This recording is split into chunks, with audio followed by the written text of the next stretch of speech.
Akiwa katika kijiji cha Amei, mkuu huyo wilaya ya Kiteto Remedius Mwema Emmanuel anaonyesha kukerwa na tabia hiyo, akidai kuwa huwa ni ubaguzi wa ukabila unaoendekezwa na jamii hiyo ya kifugaji Maasai na ni ukiukwaji mkubwa wa sheria.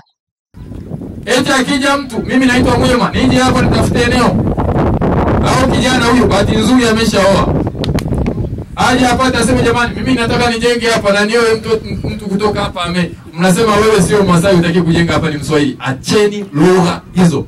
Semeni tumeacha lugha hizo. Acheni kabisa mambo hayo. Ninawaeleza ukweli. Hii nchi ni wa Tanzania wote. Hii nchi haina ubaguzi. Mwisho wa siku mtasema mnataka mkuu wa wilaya Masai, mtasema mnataka mtendaji hivi. Hatuishi katika mazingira namna hiyo.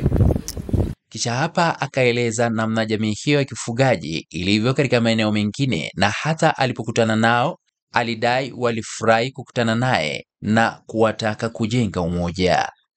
Nimefika pale Unguja, nikaenda moja ya vijiji kwenye hoteli za kitalii.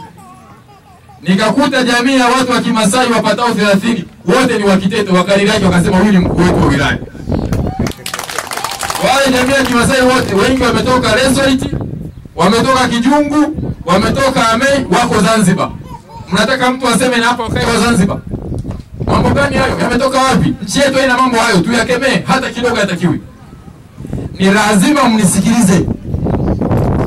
Lazima niwaeleze ukweli na kila mmoja ufahamu ukweli. Ukweli hubadiliki. Hata hivyo, imeelezwa kuwa kiini cha ubaguzi huo ni kutaka makabila mengine yasiwe na uwezo wa kumiliki ardhi katika kijiji hicho cha Amei, ambapo hata hivyo baadhi ya wananchi hao wakawa na malalamiko ya ardhi dhidi ya mwenyekiti wao. Kama nikaambia, lakini nimenyang'anywa nusu, na nilijaribu kupeleka kwenye vikao vya viongozi wa mila, lakini sikusikilizwa. Ananionyesha hapa ni tajiri mkubwa katika kijiji hiki. Kuna biashara imekizidi ndani ya kijiji chetu ya uuzaji wa ardhi.